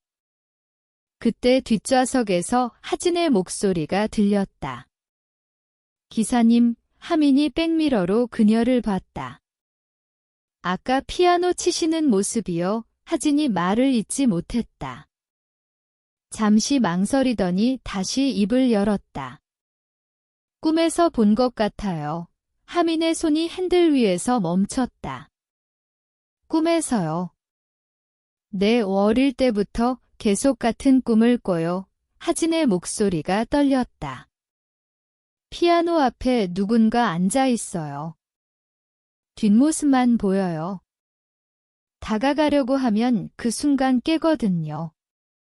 근데 오늘 기사님이 피아노 앞에 앉아 계신 모습을 보니까 그녀가 숨을 들이마셨다. 그 꿈이었어요. 신호등이 파란불로 바뀌었다. 하민은 차를 출발시켰다. 하지만 입술이 바짝 말랐다. 저도 하민이 조용히 말했습니다. 그런 꿈 꿔요. 하진이 앞으로 몸을 기울였다. 정말요? 내 피아노 앞에 누군가 앉아 있는데 다가가려고 하면 항상 눈이 떠져요. 얼굴은 못 봐요. 하진의 숨소리가 커졌다. 저랑 똑같아요. 두 사람은 잠시 말이 없었다. 차 안의 공기가 묘하게 무거워졌다. 단순한 우연의 경계를 넘어 두 영혼이 같은 과거의 상실을 공유하고 있다는 섬뜩한 진실이 드러나고 있었다. 기사님, 우리 너무 이상하지 않아요? 하진이 다시 말했다. 같은 꿈을 꾸고 같은 걸 좋아하잖아요. 하진의 목소리에 떨림이 더해졌다. 비 오는 날, 회색, 백단향, 아메리카노, 심지어 손가락으로 두드리는 리듬까지 똑같아요. 처음엔 우연이라고 생각했어요. 그런데 너무 많아요. 하민도 같은 생각을 하고 있었다. 저도 느꼈습니다. 아가씨랑 있으면 이상하게 편하네요. 저도요. 기사님이랑 있으면 오래 알던 사람 같아요. 두 사람이 서로를 봤다. 차 안에 침묵이 흘렀다. 이 침묵은 질문을 담고 있었다. 우리는 누구인가? 그리고 이 운명적인 평행우주의 조각들은 어디서부터 시작된 것일까? 침묵은 깨졌지만 그 침묵이 남긴 파장은 너무나도 거대했다. 하민과 하진은 서로에게서 자신의 잃어버린 반쪽을 발견한 듯한 충격과 혼란 속에 있었다. 같은 꿈, 같은 습관, 같은 취향. 인간 심리학에서는 이를 심포니즘이라 부르기도 한다. 특히 쌍둥이의 경우 분리되어 자라도 환경적 요소를 뛰어넘는 선호도와 감정적 교류가 보고되는데, 이는 유전자가 공유하는 깊은 수준의 정보가 있음을 시사한다. 이들의 경우는 단순한 우연을 넘어선 유전적 운명의 텔레파시와 같았다. 하진은 창밖을 보다가 천천히 입을 열었다. 그녀의 목소리는 조심스러웠지만 진실을 향한 강한 의지가 느껴졌다. 기사님, 혹시 가족이 계세요? 하민은 잠시 망설였다. 자신의 과거는 늘 할머니의 울타리 안에 봉인되어 있었다. 할머니 손에서 자랐어요. 부모님은요? 모릅니다. 할머니가 보호소에서 저를 데려오셨대요. 하진의 숨소리가 들렸다. 몇 살 때요? 정확히는 모르겠어요. 할머니 말씀으론 제 나이가 6살쯤이었다고 하셨어요. 하진의 손이 떨리기 시작했다. 6살, 이 숫자는 이 집안의 비밀을 푸는 결정적인 열쇠였다. 하진은 가방에서 지갑을 꺼냈다. 지갑 안에서 오래된 사진 한 장을 꺼냈다. 사진은 닳고 낡아 있었지만 피아노 앞에 앉은 남자아이와 그 옆에 서 있는 여자아이, 어린 시절의 쌍둥이 남매의 모습이 선명했다. 하진은 한참을 사진을 바라보더니 조용히 혼잣말처럼 말했다. 제 오빠도 6살 때였어요.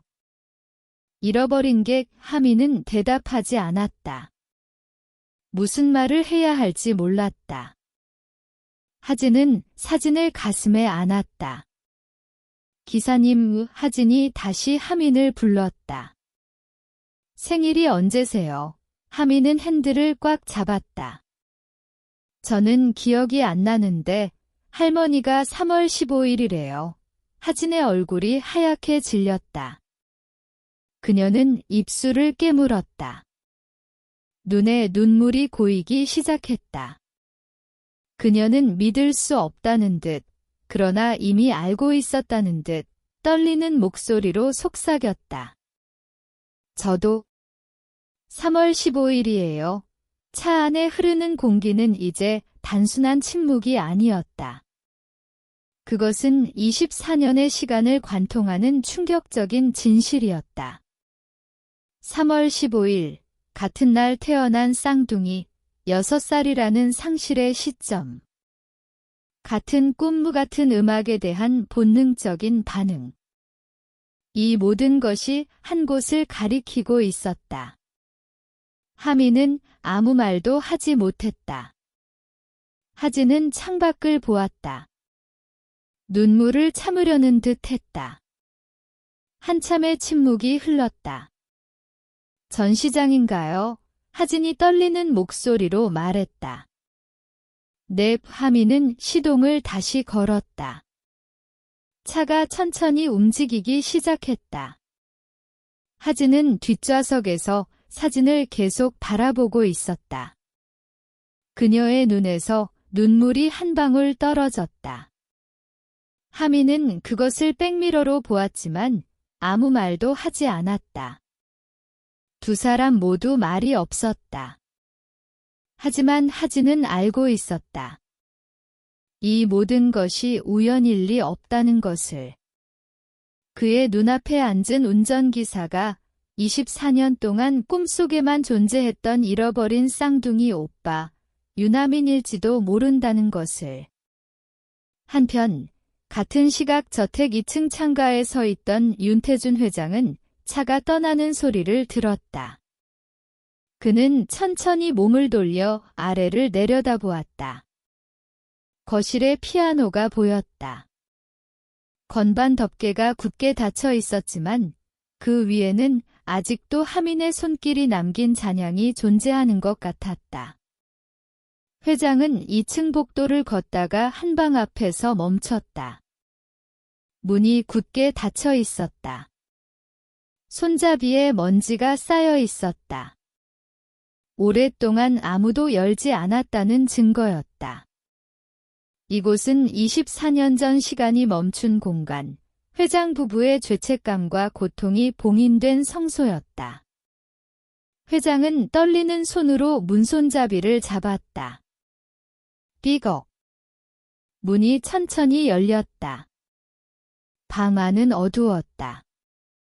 커튼이 굳게 닫혀 있었기 때문이다. 회장이 불을 켰다. 그 순간 시간이 멈춘 공간이 드러났다. 작은 책상, 책장, 침대. 모든 것이 24년 전 그날 그대로였다. 회장은 방 안으로 천천히 걸어 들어갔다. 책상 위에 그림책이 놓여 있었다. 페이지가 펼쳐진 채로 그날 아침 아들이 보다 만 책이었다. 그때 뒤에서 작은 소리가 들렸다. 여보, 서연이 문 앞에 서 있었다. 그녀의 얼굴은 눈물로 젖어 있었다. 당신도 여기 왔구나. 우 회장은 고개를 끄덕였다. 말이 나오지 않았다. 서연이 방 안으로 들어왔다. 침대 옆 작은 의자에 앉았다. 그녀의 손이 침대볼을 쓸었다. 아직도 그 아이 냄새가 나는 것 같아 그녀의 목소리가 떨렸다. 회장은 창가로 걸어갔다. 커튼을 걷었다. 햇빛이 쏟아져 들어왔다. 방 한쪽에 작은 장난감 피아노가 있었다. 빨간색과 파란색 건반이 있는 어린이용 피아노였다. 회장은 그 앞에 무릎을 꿇었다. 그 아이가 이걸 얼마나 좋아했는지 그의 목소리가 갈라졌다. 매일 아침 일어나면 제일 먼저 이걸 쳤어. 서툴렀지만 그래도 열심히 쳤지. 서연이 일어나 남편 옆으로 왔다. 그녀도 무릎을 꿇고 장난감 피아노 앞에 앉았다. 내가 가르쳐줬어. 서연이 떨리는 손으로 건반을 쓰다듬었다. 녹터느려. 쉬운 버전으로 편곡해서 가르쳐줬어요. 그 아이가 너무 좋아했거든요. 그녀의 눈에서 눈물이 떨어졌다. 그날도 아침에 쳤지. 놀이공원 가기 전에 나한테 아빠 들어보라고. 회장의 눈에도 눈물이 고였다. 하민이와 하진이 생일이었어. 6살. 생일 축하한다고 놀이공원 데려간 날이었지. 서연이 장난감 피아노를 들어 올렸다. 플라스틱으로 만든 장난감이었지만 그녀에게는 세상 무엇보다 무거웠다. 우리가 잘못했어요. 서연이 흐느꼈다. 딱 한순간이었어요. 정말 한순간 눈을 뗀 거였는데 두 사람은 24년 동안 서로 자신을 탓하며 살아왔던 것이다. 한참 후 서연이 조용히 말했다. 여보, 아까 그 사람, 정 기사님이 친 곡. 우리 아들이 마지막으로 친 곡이었어요. 회장은 고개를 들었다. 나도 알아. 똑같았어. 터치도, 템포도. 그리고 손동작까지. 서연이 남편을 봤다. 혹시 그녀가 떨리는 목소리로 말했다. 혹시 그럴 리가 있을까요? 회장은 아내의 눈을 보았다. 그 눈에는 희망과 두려움이 동시에 담겨 있었다. 모르겠소. 하지만 나도 그 생각을 안 할 수가 없소. 서연이 장난감 피아노를 다시 내려다봤다. 만약에 그녀가 속삭였다. 만약에 정말 그렇다면 그 희망은 너무나 커서 감히 입 밖에 낼 수 없는 기적의 가능성이었다. 윤 회장의 마음속에는 이미 하나의 답이 떠올랐지만 24년의 상실이 만들어낸 공포와 절망은 그 답을 선뜻 받아들이지 못하게 했다. 그는 과학적 확실성만이 이 24년의 고통과 죄책감을 종식시킬 수 있다고 판단했다. 방을 나선 회장은 아내와 함께 잃어버린 아들의 방문을 닫았다. 문손잡이에 쌓인 먼지는 그들의 멈춰버린 시간을 상징하고 있었다. 확인해 봐야겠소? 확실하게 회장의 목소리는 단호했지만 그의 손은 미세하게 떨리고 있었다. DNA 검사, 그걸로 확실히 알 수 있어. 다음 날 아침, 저택에는 평소와 다름없는 일상이 시작되었다. 윤 회장도, 하민도 마치 어제의 충격적인 사건은 없었던 것처럼 행동했다. 하지만 회장의 가슴은 빠르게 뛰고 있었다. 하민이 저택에 도착했을 때 회장은 평소에는 하지 않던 행동을 했다. 차 출발하기 전에 물 한 잔만 마시고 가지. 회장이 말했다. 아, 괜찮습니다. 하민이 정중하게 거절했지만 회장은 강권했다. 아니, 마시게. 말순 씨, 물 좀. 말순이 가져온 물을 하민은 고맙다며 받아 마셨다. 회장은 그 모습을 지켜보았다. 하민이 컵을 탁자에 내려놓고 현관으로 향했다. 금방 차 준비하겠습니다. 하민이 나가자마자 회장은 그 컵을 바라봤다. 그의 손이 떨렸다. 서연이 계단을 내려와 남편과 눈이 마주쳤다. 그녀의 눈빛은 질문 대신 간절한 침묵을 담고 있었다. 여보. 해야겠소. 회장이 낮게 말했다. 서연은 고개를 끄덕였다. 그녀도 어젯밤 내내 잠들지 못했다. 이 희망과 고통 사이의 줄타기를 끝내야 했다. 회장은 조심스럽게 컵을 집어 비닐봉지에 넣었다. 마치 폭발물을 다루듯이 조심스러웠다. 병원에 가져가겠소? 조심해요. 두 사람의 목소리가 떨리고 있었다. 그날 오후, 회장은 하민을 회사에 내려주고 혼자 택시를 타고 병원으로 향했다. 하민의 타액이 묻은 컵은 24년 전의 비극을 풀 수 있는 유일한 열쇠였다. 검사 의뢰하러 왔습니다. 담당자는 회장에게 비교 샘플도 필요하다고 말했다. 회장은 자신의 입안을 면봉으로 채취했다. 침자 확률 99.99%. 그 숫자가 모든 것을 결정할 것이었다. 결과는 일주일 후에 나옵니다. 회장은 병원을 나왔다. 햇빛이 눈부셨다. 하지만 아무것도 보이지 않았다. 그에게 세상은 일주일 후의 결과를 기다리는 무한한 정지 상태와 같았다. 일주일의 시간은 24년보다 더 길게 느껴졌다. 하민은 평소처럼 출근했지만 자신을 대하는 회장 가족의 태도가 미묘하게 달라졌음을 감지했다. 회장은 차 안에서 자주 하민을 백미러로 보았다. 운전하는 뒷모습, 신호등에서 손가락으로 무릎을 두드리는 습관. 서연은 하민이 저택에 올 때마다 현관에 나가 맞이했고 그의 목소리, 걸음걸이, 표정을 하나하나 관찰하려 애썼다. 하진은 더욱 자주 하민과 대화를 나누었다.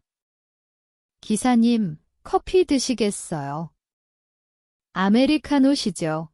하진은 하민이 커피를 마시는 모습을 지켜보았다. 컵을 잡는 방식, 마시는 속도가 자신과 똑같았기 때문이다. 이 묘한 변화 속에서 하민은 불안함과 동시에 설명할 수 없는 편안함을 느꼈다. 이 집안이 자신을 단순한 운전기사 이상으로 대하고 있다는 직감이 들었다. 일곱째 날 아침, 우편함에 큰 봉투가 도착했다. 병원 로고가 찍혀 있었다. 회장이 봉투를 집어들었다. 손이 너무 떨려서 종이가 찢어질 뻔했다. 여보, 그가 아내를 불렀다. 서연이 계단을 뛰어내려왔다. 왔어요. 응, 이 두 사람은 거실로 갔다. 하진도 방에서 나왔다. 세 사람은 소파에 앉았다. 회장은 봉투를 뜯었다. 서류를 꺼냈다. 여러 숫자와 용어들이 빼곡히 적혀 있었다. 그들의 시선은 마지막 줄에 꽂혔다. 친자 확인 검사 결과 친자 확률 99.99% 일치 99.99%. 회장의 손이 멈췄다. 서연이 손으로 입을 막았다. 하진이 아버지 어깨 너머로 서류를 봤다. 99.99% 일치. 회장이 떨리는 목소리로 읽었다. 거실에 침묵이 흘렀다. 그 침묵은 경악과 기쁨이 뒤섞인 24년 만에 터져나온 해방의 침묵이었다. 서연이 흐느끼기 시작했다. 정말 우리 아들이 돌아왔어. 회장은 서류를 꽉 쥐었다. 눈물이 뺨을 타고 흘렀다. 24년, 그들이 잃어버린 시간, 그들이 감내했던 고통의 시간이 마침내 종지부를 찍는 순간이었다. 하진이 일어나 창문 쪽으로 갔다. 밖에 차가 보였다. 하민이 차를 닫고 있었다. 옵. 그녀가 속삭였다. 회장이 전화기를 들었다. 정하민 씨, 집 안으로 들어오게. 그의 목소리가 떨렸다. 이제 말해야겠소? 현관벨이 울렸다. 하민이 안으로 들어왔다. 부르셨습니까? 그의 목소리는 평소와 같았다. 하지만 거실에 들어서는 순간 그는 무언가 이상함을 느꼈다. 공기가 달랐다. 서연의 눈은 붉게 물들어 있었고 회장의 손은 떨리고 있었다. 하진은 자신을 보며 눈물을 흘리고 있었다. 하민의 가슴이 두근거렸다. 알 수 없는 운명이 그를 짓누르는 듯했다. 무슨 일이십니까? 하민이 조심스럽게 물었다. 회장이 일어섰다. 손에 서류를 들고 있었다. 앉게. 앉으라고. 회장의 목소리는 명령이 아닌 절박한 요청이었다. 하민은 천천히 소파에 앉았다. 회장이 하민 앞에 섰다. 그의 눈에 눈물이 고여 있었다. 자네가, 회장의 목소리가 떨렸다. 자네가 우리 아들이야. 하민은 숨이 멎는 것 같았다. 그의 머릿속은 하얗게 비었다. 네. DNA 검사를 했네. 회장이 서류를 내밀었다. 99.99% 일치. 자네는 우리 아들이야? 24년 전에 잃어버린 우리 아들 하민은 서류를 받아들었다. 손이 떨렸다. 글자가 제대로 보이지 않았다. 이게 무슨. 서연이 일어나 다가왔다. 하민이. 우리 하민이. 그녀의 목소리가 울음으로 갈라졌다. 놀이공원에서 잃어버렸어? 6살 때 단 한순간 눈을 뗀 사이에 서연은 무릎을 꿇었다. 하민 앞에. 미안해. 정말 미안해. 그녀가 하민의 손을 잡았다. 엄마가 미안해. 널 지키지 못해서. 하민은 아무 말도 할 수 없었다. 자신이 이 사람들의 아들이라고. 운전기사로 살았던 지난 20여 년의 삶이 단 한순간에 별표 잃어버린 아들 별표이라는 새로운 정체성으로 뒤바뀌는 충격적인 순간이었다. 우린 널 찾았어. 회장이 떨리는 목소리로 말을 이었다. 경찰도 사설탐정도 다 동원했어. 전국을 뒤졌지.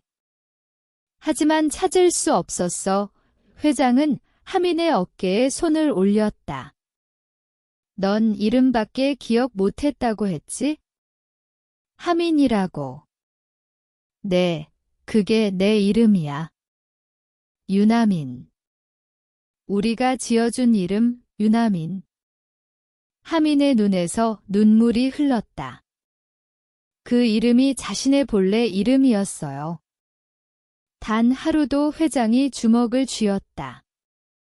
단 하루도 널 잊은 적이 없었어. 내 생일마다, 매일 밤마다 너를 생각했어. 서연이 하민의 얼굴을 쓰다듬었다.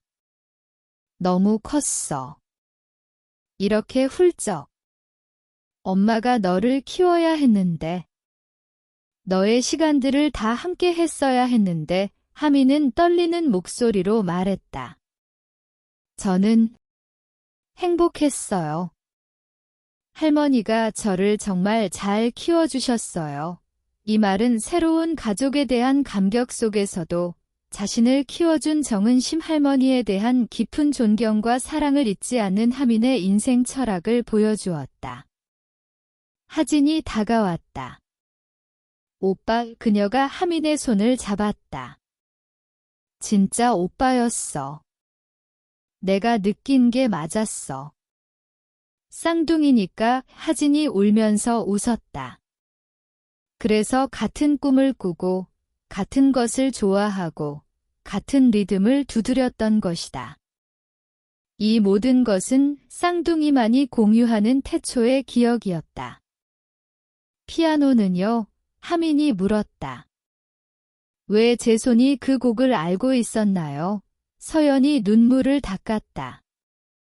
내가 가르쳐 줬어. 내가 3살 때부터 넌 피아노를 정말 좋아했어. 쇼팽의 녹턴도요. 내가 제일 좋아하던 곡이야. 매일 아침 쳤지. 하민은 눈을 감았다. 희미하게 뭔가 떠올랐다. 피아노 건반. 옆에서 웃고 있는 누군가. 따뜻한 손길. 엄마, 하민의 입에서 그 말이 나왔다. 24년 만에 처음으로 부른 이름이었다. 서연이 하민을 끌어안았다. 그래, 엄마야. 내 엄마, 3사람은 그렇게 한참을 울었다. 24년의 고통과 침묵이 일시에 터져나오는 치유와 해방의 눈물이었다. 다음 날 오후, 윤 회장의 차가 조용한 주택가에 멈췄다. 낡은 빌라 2층. 회장 부부와 하민, 그리고 하진이 함께 차에서 내렸다. 하민이 초인종을 눌렀다. 잠시 후 문이 열렸다. 하민아, 어젠 왜 연락도 안 됐어? 걱정했잖니. 예, 정은심 할머니가 문 앞에 섰다. 할머니, 하민이 할머니의 손을 잡았다. 말씀드릴 게 있어요. 좁은 거실. 윤 회장이 먼저 입을 열었다. 저는 윤태준이라고 합니다. 할머니께 감사 인사를 드리러 왔습니다. 회장이 깊이 고개를 숙였다. 하민이 할머니 옆에 앉아 진실을 말했다. 제 친부모님을 찾았어요. 저는 이분들의 아들이었어요. 24년 전에 잃어버린 할머니는 잠시 말이 없었다. 그리고 천천히 고개를 끄덕였다. 그랬구나. 그래서 내가 요즘 그렇게 이상했구나. 그녀는 하민의 손을 토닥였다. 할머니, 괜찮다. 다 알았어. 내가 가족을 찾았으면 된 거야. 회장이 할머니 앞에 무릎을 꿇었다. 할머니, 당신이 아니었다면 저희는 아들을 영영 잃었을 겁니다. 서연이 눈물을 흘리며 말했다. 저희가 할머니를 모시고 싶습니다. 제발 허락해 주세요. 할머니는 처음엔 손사래를 쳤다. 하지만 하민이 할머니의 손을 꽉 잡았다. 할머니는 제 가족이에요. 제가 태어난 가족을 찾았지만 할머니가 절 키워주셨잖아요. 저는 두 가족이 다 있는 거예요. 할머니도 제 가족이에요. 할머니는 하민의 진심에 결국 고개를 끄덕였다. 이것은 혈연을 넘어선 사랑과 헌신으로 맺어진 두 가족의 통합을 의미했다. 일주일 후 저택거실 피아노 앞에 유나민, 정하민이 앉아 있었다. 가족들이 그 뒤에 서 있었다. 윤태준, 이서현, 윤하진, 그리고 정은심 할머니까지. 칠 수 있겠니? 서연이 조심스럽게 물었다. 하민은 고개를 끄덕였다. 손을 건반 위에 올렸다. 떨렸지만 이번엔 두렵지 않았다. 첫 음을 눌렀다. 쇼팽의 녹턴. 손가락이 건반 위를 움직였다. 이번엔 주저하지 않았다. 선율이 흘러나왔다. 아름답고 잔잔한 멜로디. 24년 동안 침묵했던 피아노가 다시 노래하고 있었다. 이제 이 피아노는 더 이상 슬픔의 상징이 아니었다. 희망이었다. 치유였다. 마지막 음이 울려 퍼졌다. 잘했어. 정말 잘했어. 하민아, 서연이 아들의 어깨에 손을 올렸다. 하민은 피아노를 바라봤다. 엄마, 이제 매일 칠게요. 서연이 웃으며 고개를 끄덕였다. 그래, 매일 쳐줘. 엄마가 듣고 싶어. 창밖으로 햇빛이 쏟아져 들어왔다. 오랜 겨울이 끝나고 잃어버렸던 봄이 돌아왔다. 가족은 다시 완전해졌다. 피아노도, 집도, 사람들의 마음도 모든 것이 제자리로 돌아왔다. 유나미는 집으로 돌아왔다. 사랑하는 두 가족과 함께